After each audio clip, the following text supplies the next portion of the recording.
Good afternoon, everybody. I guess good morning, actually, out here on the West Coast. Welcome to No BS TED. This is Ryan from No Border Sports, the No BS part. I'm Ted from TED Talks Ball, the TED part. Coming to you guys live for the first time since the Tuesday right after the Super Bowl. So, Ryan, how have you been? How are you doing? Great to see you. Yeah, great to see you too. Got new job, new time schedule. One of the reasons why we haven't came to you in a while. Kind of worked it out with my new job to take a 2-hour lunch on Wednesday or Tuesdays and do the show again. So we're all set to go. Woo! Right. Yeah, it's awesome. Awesome news. Great to be back with you. Yeah, I we had talked about maybe trying to do evenings or weekends, but those are so tough for me. And so I really appreciate you, going the extra mile and figuring out a way to alter your work schedule to do this. That's really means a lot to me. And so thanks for doing it. I've been missing our time together and looking forward to rehashing all the goings on since the Super Bowl. There's obviously been a lot. Let's say hi real quick to the audience. We got a few folks here. Got Daniel Berry Sports Highlights tuned in a little bit early, saying morning. He is a content creator himself, so check out his channel. He's also a Rams fan, but that's okay. He's pretty cool for a Rams fan. Him and Slid Fun Guy are two of the cool ones. Here he is again, saying yo everyone. So he's actually with us live, so that's good. Welcome, Daniel Berry. Check him out. We got Danielle Thompson in the house. Says it's going down. It is downtown. It's going down. Yeah, indeed. We got Jimmy Perez in the house. Says what's up, Ted and Ryan. And then What up, Jimmy? You're sweet, Danielle. I love it. We got CarCast in the house. He's popped on a few times when I've had open mics, or I guess it was last week. I had a show, and my guest Mike from the Faithful Dog Show had to cut it short at an hour, and we were still kind of rolling. So CarCast hopped on, and so did Red Jet Shell. It was a lot of fun. So it was nice to get to know CarCast a little bit Shout better out live. to Red Jet. Yeah, Red Jet's awesome. And CarCast has his own channel, so make sure to go check out CarCast too. Yes, he hit 500 subs. He's probably blown by that by now. Probably catching up to me soon. That's awesome. I think I remember that. Danielle says, "Hey, Border And Sports, me. boo. You got a boo too, in a good way though. Oh, A baby boo, okay.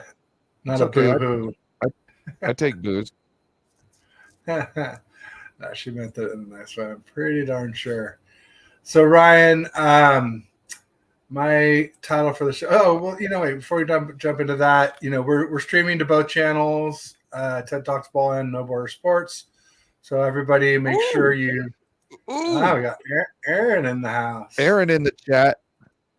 And I like the new name. Hell yeah, give it to him, sir. Give it to him. No doubt. He popped by when Raj and I were streaming yesterday, and he said he's got the itch. I said, "What?" He said, "Hey, Aaron, they make lotions for that." I thought I was pretty proud of myself for that one. But actually, it sounds like that's pretty good. The only scratch that would work for it is to get back to streaming. So we're set to go with First and Ted tomorrow at 3:30 p.m. Pacific, 6:30 Eastern.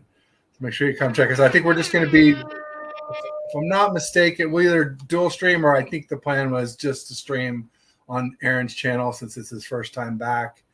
And we can do that with you next week too, Ryan, if you want, since this is your coming back and you're doing the legwork. I know you wanted me to set it up this week, so I had to at least do it this week. But so we're excited to have Ryan back, excited to have Aaron back. It's a huge deal. Two of my faves, obviously, and really awesome stuff. So if you're on TED Talks Ball, make sure you get over to No Border Sports, give Ryan a like and subscribe.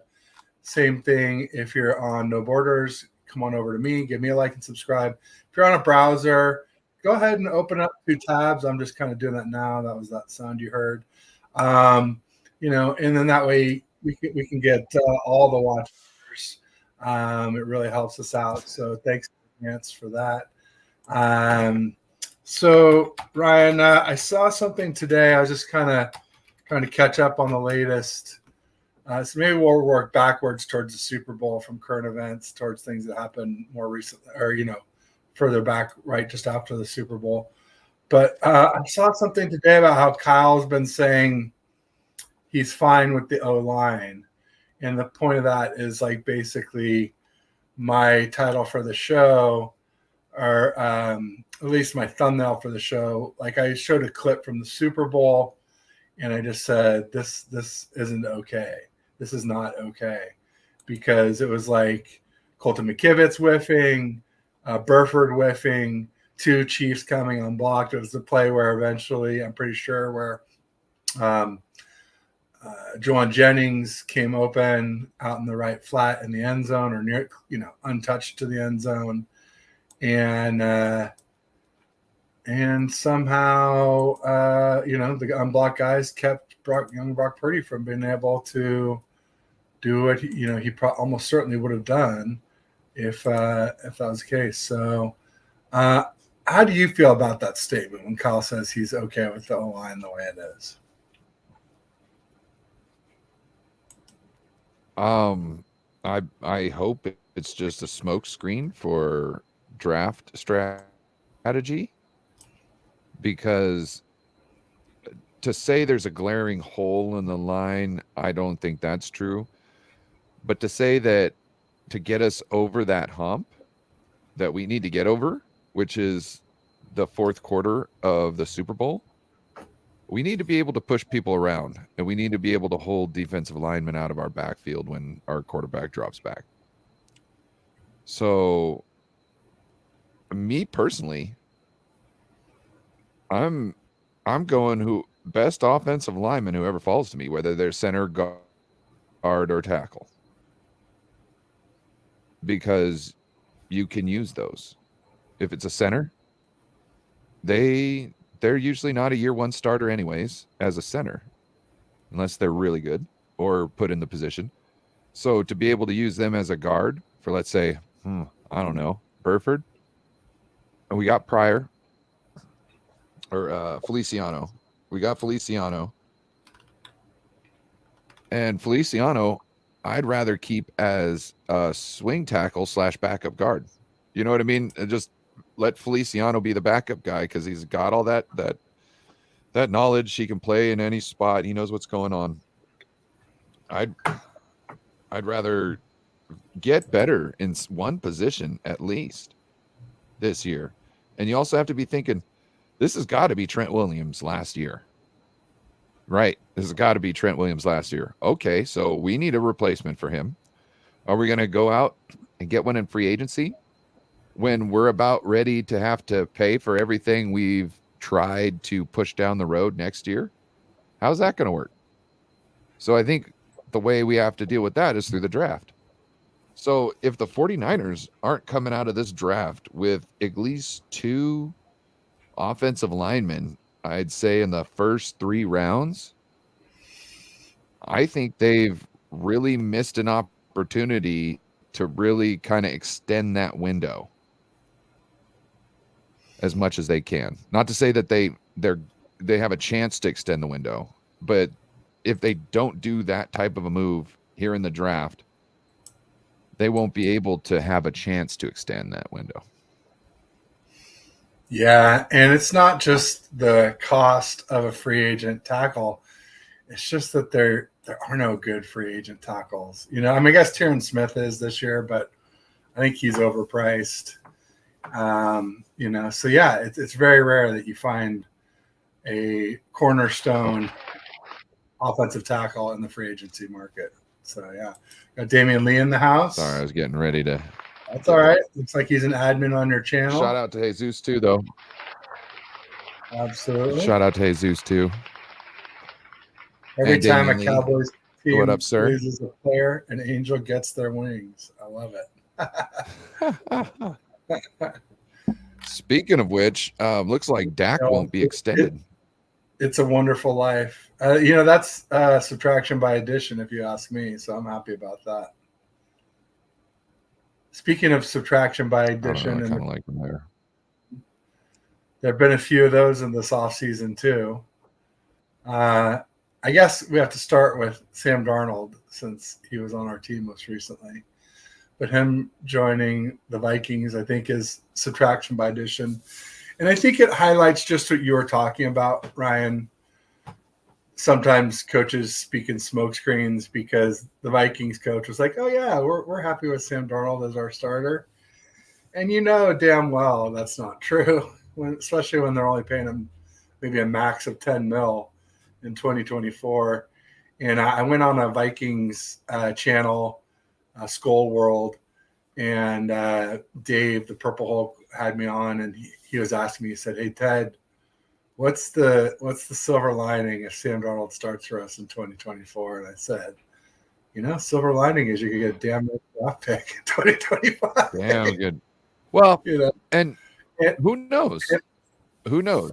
He might be able to keep games close enough to where they're heartbreaking at the end. Yeah, and he says, that's what our coaches said, that they're fine with Sam Darnold. And I'm like, nah, he's lying. You guys are going to move up in the first round to get a better QB there at like 23, I think. So you guys are going to move up, and it's either going to happen draft day, which you should probably hope for because that's where you get the best deals at moving up, or if you're like us, the Niners, you'll spend a lot more to do it sooner. And like literally like the next day or within 2 days of our show, they traded up for another first round draft pick, which pretty much you can assure will be packaged with 23 to move up for one of these better quarterbacks. So I'm hoping that's the same case, like you said, with Kyle and the O-line. But yeah, when we're talking about quarterbacks, Dak being subtraction by addition, Sam Darnold, I think, is subtraction by addition to the Vikings. And then the other one that really comes to mind for me is old Mr. Jimmy G joining the Rams as their backup. I think that's subtraction by addition too. I think they're going to regret making that move. I guess he's better than Sam Darnold, but not much. Not as much more as they're paying him, I don't think. How do you feel about Jimmy G? Porn star Jimmy being just a hop, skip, and a jump from the porn capital of the world. Last I knew, San Fernando Valley down there, just over the hill from Hollywood, is sort of was the porn capital of the world for a long time. Anyway, I don't know. I don't keep track of it that closely, So, but a friend told me. When it comes to Jimmy G, if he's starting, they've got the Rams have got an issue. Okay, they don't have as bad of an issue as if it was somebody else, but they still got an issue. So you never want to have your backup quarterback playing. You know what I mean? That's never anything you want. I like what Jesus said right here. Or Jesus, sorry, Chewy. He says, I was thinking of drafting 2 O-line in the first round. Yeah. And this is if we trade Brandon Aiyuk, you mean? Is that assuming we trade? We could also trade next year's and some other capital to get in this year's first round. True. Right. That might be worth doing to get, like a guard and a tackle if you know that they're good. Oh, we've got Brendel and we've got McKivitz on. I think they got like 2 or 3 years. I think Brendel's got 2 more years, and I think McKivitz has got 3 more years on his contract, if I'm correct. And they're not bad contracts to get out of. So it's not like you're going to be paying somebody $15 million a year to sit on the bench if you draft their replacement. Well, guys, we got some new news on the Dak, $59.95 million. They didn't sign him. Ian Rappaport 1 hour ago says they have a mutual understanding with no offers for Dallas, despite him being a contract year. The owner, Jerry Jones, said, we are where we are, locked and loaded for this year. No indication that a deal is coming. That's Rappaport. And Bleacher Report Gridiron said Dak Prescott and the Cowboys have mutually agreed to not sign a deal extension per rap sheet. That's Could what this I be that's Dak's what I was year? saying. He Okay. didn't get his extension. That's what I Oh. was telling you, bro. I thought you said he did get it, and I hadn't seen this news then. But No. when you were talking, I searched it on Twitter X and just saw what was. I was completely Also, 180 if you didn't degrees notice, off. if you didn't see, Hard Knocks is now going to follow a whole division this year instead of Which just a one? team. They haven't announced yet, which is great because we can ask the chat what division they think Hard Knocks should be this year. I know which one I'd pick. I'm curious to see which one you would pick, Ted. I mean, if you're picking, I guess it depends on what your criteria are. It seems like it's kind of changed because when Hard Knocks first started out, if you're picking an entire division, how much criteria you're really going to have? You know what I mean? Well, I'm just saying that when Hard Knocks first started out, what division do you want to see? I don't want to see the one that I was going to mention first, but I just feel like at first Hard Knocks was always about who's the worst team and let's go follow them and see their dysfunction. And that for me would be the NFC South, with the Bucks, with the Falcons, the Saints, and obviously the Panthers. I'm trying to see. Yeah, no. I mean, if you want must-see TV, the most watchable teams in the NFL, okay, you're going to say either NFC East, NFC West, or NFC North, or AFC North, because they got the Browns, Steelers, and Ravens. I'd probably go with black and blue AFC North. I'm going with. But I've been saying I'm going with the NFC North. Yeah, I was going to say NFC North. I think they're the best division in football. The reason being, with the Lions and the Packers, I think they're both contenders this year. Well, you also got the Bears with the first overall pick, and you've got the Vikings that are in the middle of a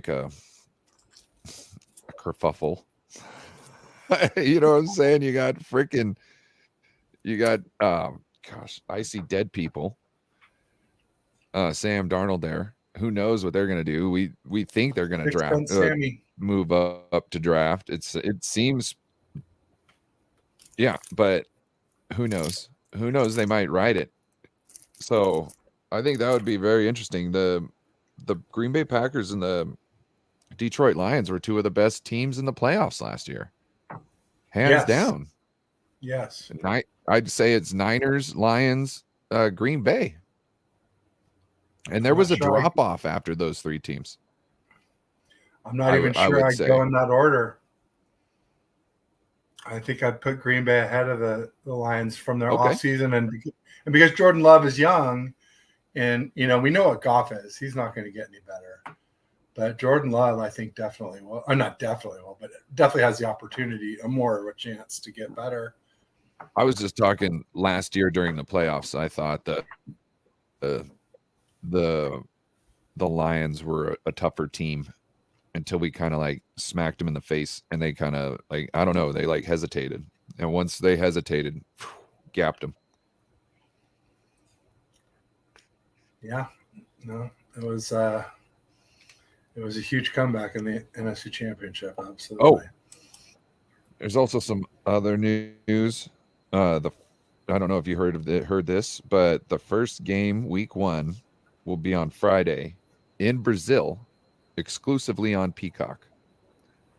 And it's the Eagles in Brazil. I forget the other team. The Eagles in Brazil, yeah. I forget the other team also. Eagles look like they got better this offseason, though. I feel like the Eagles had a really good free agency. That means nothing. And the reason why I say that is because last year, supposedly, they won the fucking offseason. You know what I mean? They supposedly won the offseason. They did all this good stuff. Where were they? They were silent after what? Week 12? But here's the thing, Ryan. Dead silent. They won the offseason last season due to the draft, which we all know you're doing well if you hit 50% of the time. They won this offseason, at least so far, due to free agency, which is a lot easier to tell what you're getting. And they got that Huff. D end from the Jets. They got Saquon Barkley, which is huge, and they got a good linebacker. Is it Zach Bond? I forget. But bottom line is they addressed some needs. Now cornerback is still a really big need because they lost their nickel, who's really good, Vontae Maddox, or he's at least a free agent and that's still unsigned. And Bradbury's obviously washed, and some are saying that Slay is washed too. Big play Slay, big pay Slay is starting to be a drag on their defense.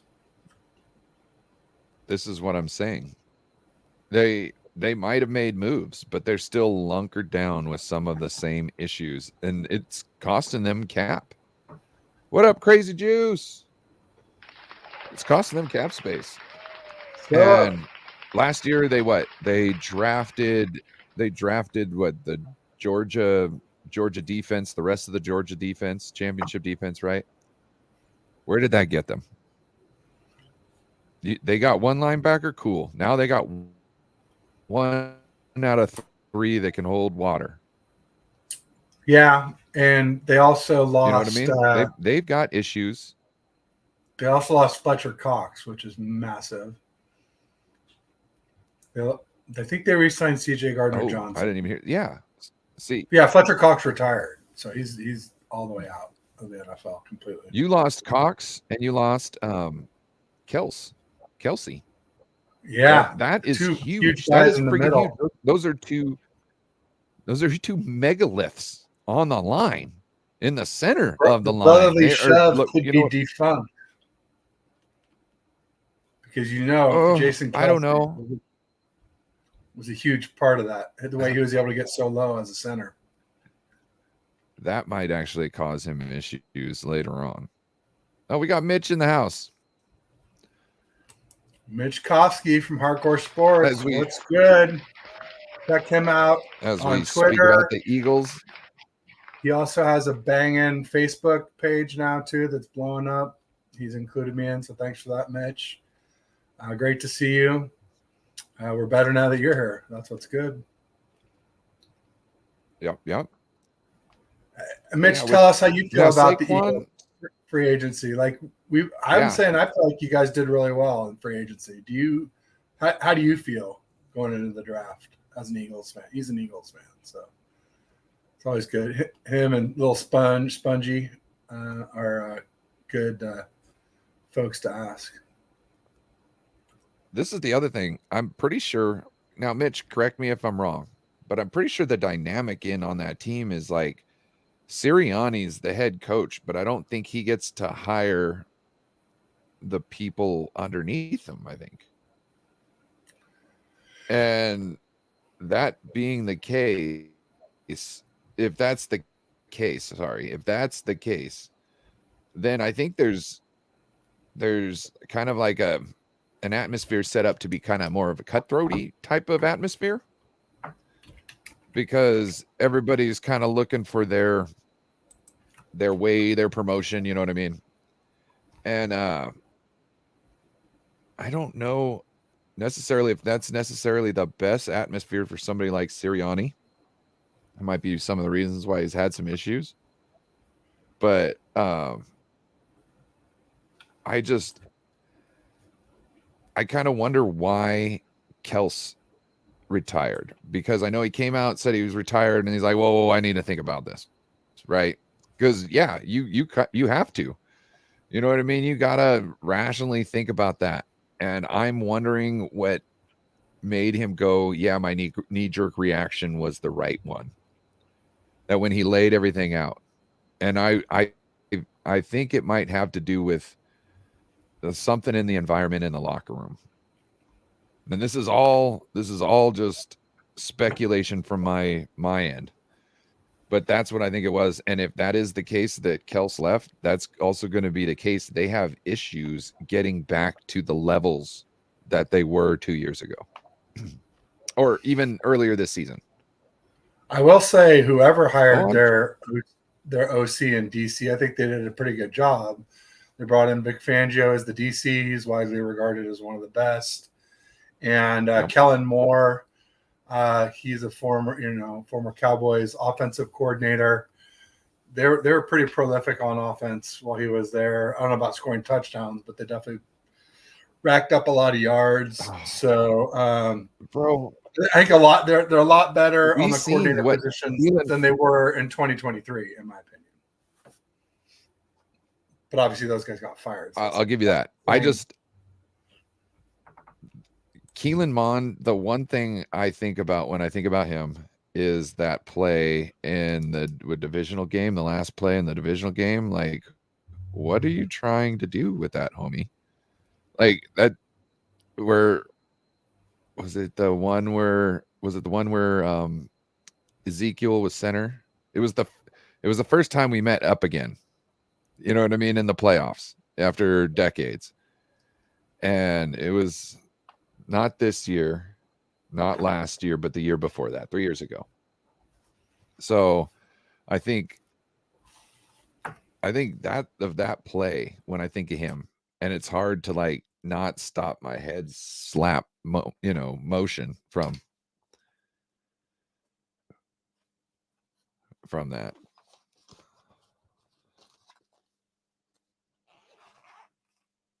Are you muted? I think you're muted. There we go. Thanks. There you go. We got Dave McNiner in the house. Make sure you check out his channel. Thanks for stopping by. We got Anshul in the house, 49er Media. Check out his channel. Give him a like and subscribe. What up, media? We're just saying hi to each other, and there we go. Mitch was saying Kelsey's a family man. He wanted to be with his family more. So, well, every NFL player wants to be with his family more. Like, look at what was his name? Fucking Mac, the center we had 2 years ago. He didn't run it back with us after going to the Pro Bowl. Alex Mack. Yep. And he all of a sudden was like, you know what? I just got married. Fuck it. But this is the thing. Like, they had their money. But if you were a family man, then when he first knee-jerked retired, you wouldn't come back out of retirement. You'd be like, yep, family man. I've been waiting for this moment because now I get to do my family man shit, right? And then he's like, wait a second, nope. Which, I don't know. There might be some remorse that made him have to think about that. But I don't know. If I'm retiring to be a family man, I don't have to worry about money. Once I've made that decision, whether it was knee-jerk or not, I'm not going back from it in any hesitation, really. Because I don't have to. There's nothing, you know what I mean? What's the difference between like a family man and then like a full-time family man where you're doing it morning, noon, and night? That could be a lot for some guys after, most of a lifetime of not doing it. It can be a little bit of a culture shock. And that's taking me a little while to adjust. So. Look at Joe Staley. Joe Staley retired, and it wasn't a season until he had a job where he was back and around the area. He wasn't like spending all the time here, this, that, but he had gigs to bring in money, and he wasn't like at home 100% of the times because you're going to go stir crazy. He had to figure out something to do. You know what I mean? I'm sure Jason Kelsey will find something to do. He'll probably have like a hobby or start owning a ranch or something. And I could see him throwing around animals out there somewhere. Just like he did in the NFL. Let's get back to the Niners. Let's get back to the Niners. How do you feel about Jed York taking command and full control of the 49ers from Denise and Dr. John? I don't know if it'll move the needle. I'm pretty sure he's been running it this whole time. They've given him a leash, and he's done well with his lead. So I think they're like, yeah, you can buy more in the team. I feel he's in a situation where he's more grounded and not treating it like it's Madden. He's seen what happens, and like, when you're driving, I don't know if you got a tire that likes to pull you to one side of the road or not.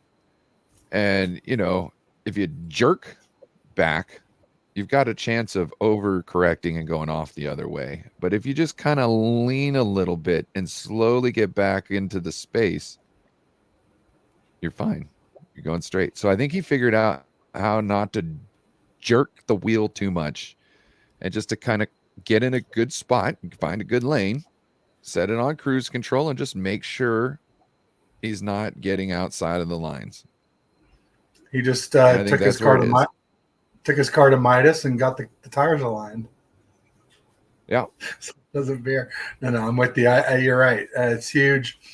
The pendulum, you call it, where you swing one way and then you swing too far back the other way. And Jet's done a really good job. I hope this just leads to more of the same. I hope, I really hope is that, I guess I just, while we were talking about it, realized something that could be a little bit of a concern, which is, if before he didn't have full control of the team, like it really wasn't his money that he was spending. And so now he might get into more of a profit over contention type of mindset, like some owners do. Like, it's one of the things I really credit Jed for is spending the whole cap, signing big signing bonuses, spending money to keep us contending for the last 6-7 years, as we have pretty consistently. As long as that doesn't change, then I'll be happy. And as long as he stays out of Kyle and John's hair, hire the right people, let them do their jobs. I don't think you're going to see him not spend the money, because he's shown by renting out whole resorts and whatnot for the team to stay at for a week that he's willing to spend that dime, because he knows what he gets out of it. Yeah, and flying the whole team to the Super Bowl, not just the whole team, but the whole organization to the Super Bowl. I think they were on like 6 jets or something like that, crazy like that. So, yeah, I think that was more of a thank you to everybody, which I like to see personally. I think that's amazing. Keep doing it if you can, you know what I mean, type thing. Like, I believe companies should take care of their employees when they can. When the guy at the top gets a raise, everybody at the bottom should get a raise too, because they are an integral part at making that happen. You know what I mean? The reason why the guy at the top gets a raise is because of all the performance that everybody at the bottom's doing. So I like it when the little guys get. When I worked in the beer industry, I get tickets to the box, and I go watch hockey games and all that stuff in the box. All you can drink, all you can eat. You know what I mean? It was a great time. Parking taken care of, all that good stuff. So that was my thing. I love that. It made me feel like I was important. The only one they shouldn't have taken to the Super Bowl was Joan and payroll, because she obviously screwed up, which caused us to lose draft picks. Other than that, I think everybody deserved to go, but that was a little bit frustrating, wasn't it? Yeah. I was talking with Joe, and Joe's like, look, I'd love for you guys to have all your draft picks taken, but for it to not even actually go over the cap or this or that it's just bookkeeping error. He's like, that's bullshit. And this coming from a Seahawks fan, right? Yeah, that's that's who hates the Niners for sure. Real quick, Anshul wanted to just say glad to see you back, Ryan. I'm glad to see you back too. Oh, thank you, Angel. Absolutely. I've been having fun. Jesus says if you spend money on Tomsula Kelly, he has money, but spend wisely. Yeah, no, he made some mistakes. He backed Balky. Yeah. He hired Tomsula. He hired Chip Kelly. But then he hired Lynch, Shanahan first, who helped hire Lynch. And that's been pretty brilliant. Other than no rings, it's been about as good as you could hope for. Also prayers up for the people in Baltimore. Oh, no, I haven't heard. Is there a mass shooting? Oh, no, it was so at 1:30 in the morning, a big, huge cargo ship coasted into a bridge, and it took the whole bridge down. There might be 20 people or so that are missing. There was definitely, I guess there was a tractor trailer on there. So it was named after the Francis Scott Key who wrote the Star Spangled Banner, apparently. Interesting. Yeah. We're just so lucky that it happened at 1:30 in the morning and not in the middle of rush hour. Rush hour, because you would be talking about a very horrific accident. No doubt. I was about to start going off about America's infrastructure and how it's all aging, but this isn't like the thing just collapsed on its own. Clearly, when a freighter hits it, that's unforeseen. Straight on to they call it force not majeure, even like clipped it. Yeah, just not even T-boned it. Face just first straight into it. Not even it was head on. Yeah. Bang. Yeah. Which is T-bone, right? Because the bridge is sideways and the ship's 90-degree angle. So T-bone, yeah. Crazy. Crazy Juice, speaking of crazy, says, well, I feel like we'll get more picks to make up for those picks we lost. Good. I hope so too. I just hope we don't have to trade players to get them. Well, we only lost one pick and we lost 4 spots on another pick this year. We went from 131 to 135 and we lost that's what I was saying when they said we go to the end of the 4th round. I'm like, really? That's not much since we're 31st out of 32 picks. It's not a huge boot. Well, I believe it was a comp pick anyways, but it was just an earlier comp pick because there's so many comp picks for all the teams at the end of the round. So we had one up here and we got shuffled to the end, I think. There you go. Oh. Yeah, so first people. I want to talk about some of these free agents, bro. Wait, real quick. Because I feel like that was a natural segue. I don't know. Okay. Go ahead. No, you go ahead. You're rolling. No, please. If you got a natural segue, go ahead. Well, I thought it was a natural segue of like, I want more picks, but I won't have to trade players to get them. And it kind of came up earlier about 2 first-round offensive lineman picks in the draft. And the only way to do that is to trade BA. How much credibility do you place in Kyle saying, or I guess it's not like Kyle talking about, it's John Lynch saying that everything's hunky-dory with BA and there's no smoke with the Pittsburgh rumors that Mike Tomlin's like, what's all this talk? Like playing dumb. And do you think BA is just doing it, flirting or whatever, just because he kind of has to maintain leverage? Do you think he's really interested in leaving? Do you think he really wants to stay somewhere in that spectrum? Where do you think he lies, Ryan? You think he wants to be a wide receiver 1 somewhere, which he clearly won't be here anytime soon? That's not true. So yes. Well, the wide receiver 1 that gets tons of targets. He gets tons of targets. I mean, he may end up being our number 1 target, but he's still going to have to share the ball with CMC and Debo and Kittle. Unless Debo gets traded after June 1st, maybe. I don't know. Like I said, I think he'll be okay with that. Anyway, so I think he wants to stay here. That's exactly what he wants. That's what you're seeing from him. He went out and he talked his shit, and it's progressively been getting, I would say, milder. Because it was like, this might be the last time we're here type shit coming out. Then it was like, hey Tomlin, I hear we look like each other. And to me, he's not saying, man, I'd love to play with a talented wide receiver core like what they've got in Pittsburgh. He's not saying that. What he's saying is, this and that. He's a side association. And today on Instagram, I believe he put out, if you check my thumbnail and my title, he put out a list of emojis that says money talks, bullshit walks. And that was, I believe, a response to John Lynch's offer, or not offer, but his comments about, we want to keep him and we're working with the team as hard as we can. And I think that's totally true. I think they want Brandon Aiyuk to stay here. I think the issue is money. And I think they're having to use that time and that process to try and get the money worked out. And I think Brandon Aiyuk's just trying to get the money now. It's like, for some reason, 6 months burns a hole in these guys' pockets. or 4 months, 5 months, whatever you want to call it, whenever it gets done. It's this time burns a hole in these guys' pockets. And either that or they're just so scared that something could happen that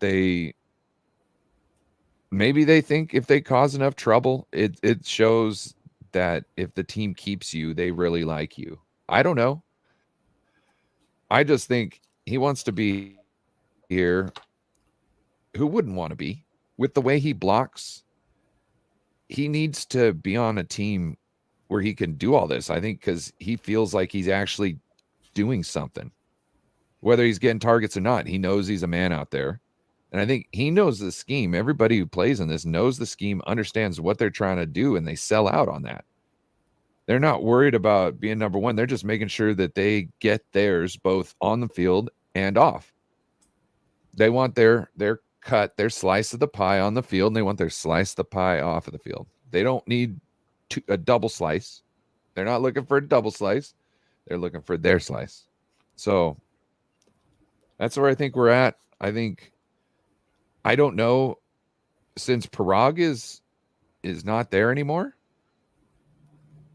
maybe things might move quicker. The 49ers have always been ones to sign people late, right before training camp and all this good stuff. It's always been an issue.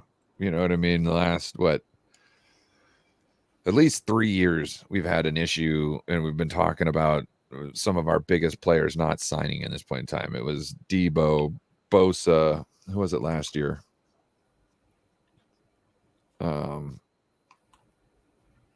Kittle, Fred. Anyway.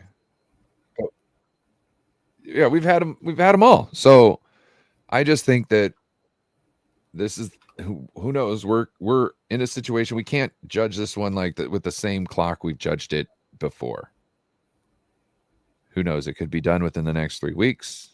I don't think that, but it might be 2 months. It might be the same time stamp as before. But the thing is I feel Brandon Aiyuk is going to get what he truly deserves, but it's going to be a good deal for the team.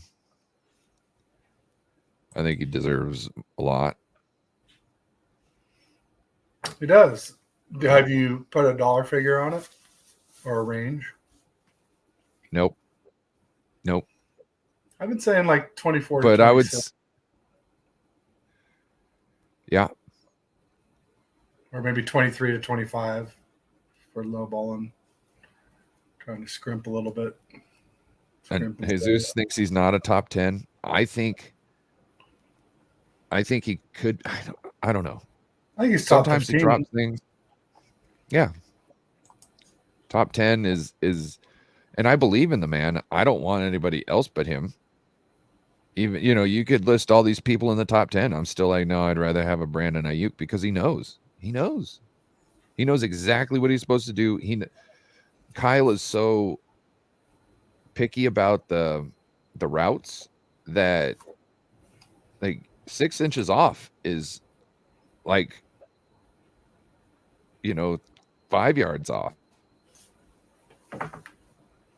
That's how precise these routes are. So to me, somebody like Brandon Aiyuk, who is extremely talented, extremely competent, and knows exactly what is expected of him in the system, it's exactly who I want. He's better than other people in that respect than somebody in the top 10, because they can't just come in here and do the same job right off the get as him. They're going to have to figure it out. Jesus says if he was Aiyuk, he would overprice himself because the Niners are stupid to overpay Purdy. So you mean like $60 million a year, Jesus? Is that what you're talking about for Purdy? I don't know. I'm getting harder and harder to think of a number that's overpaying Purdy. I think 40 mil, like what Daniel Jones got, would be a great deal. I think 45, 50, somewhere in that is where you start to be in the overpay range, in my opinion. But it's interesting question of what Purdy's worth. Obviously what he was worth in 2022, what he's worth in 2023 when he improved so much, and what he might be worth at the end of 2024 when we can actually pay him for the first time. Do you have thoughts on that, Ryan? Like what you think Purdy's worth now. Those fucking New York. Yeah, when you said 40 million Daniel Jones money, I just thought, you fucking Giants. How are you going to give like 40 million for Brock Purdy seems decent. But then when you say Daniel Jones gets that, it's like, how are we going to be okay with paying Brock Purdy Daniel Jones money? They so overpaid that guy. It's so because they overpaid. That's the whole reason why. But yeah, it's hard to tell him that. Or anyone. Yeah. No, you're right. Damn you, Giants. Yeah. Yeah. But I do think that a Brock Purdy contract will also be a team-friendly deal. I think I think Brock Purdy will want to play on a team that has weapons, that has good guys. And I know the PA will make him take a certain amount of money for the most part. But what I'm saying is like certain things you can get around it. And he could say, look, I just wanted this, guaranteed. And they'll be like, hey, yeah, we could do that. And we can make, all your other stuff, make it so you can't get it, do whatever. I don't know. Oh boy. I think we may have to cut things short. We got solar panels. We got solar panels installed, and they have to come to an inspection. And they're here. They're supposed to be here between 1 and 3, and they're 35 minutes early on the window. But regardless, they're here, so I definitely have to go. Okay, so I guess we won't talk about free agents then. Well, we will. We'll talk about them next week. Well, we got to say goodbye. Yeah, I'm sorry. And my wife just called and texted to let me know, and I was like, I'm on the air, and then I'm just like, I gotta get off for this. So I apologize to everybody. I apologize to you the most, Ryan. Thank you for everybody who showed up. Make sure you like and subscribe on No Border Sports. And we will be back next week, 11:40 a.m. Pacific, 2:40 p.m. Eastern. Thanks, Ryan. I appreciate it. Thank you all for joining. Appreciate you guys. I'll just say peace. Go Niners. Peace.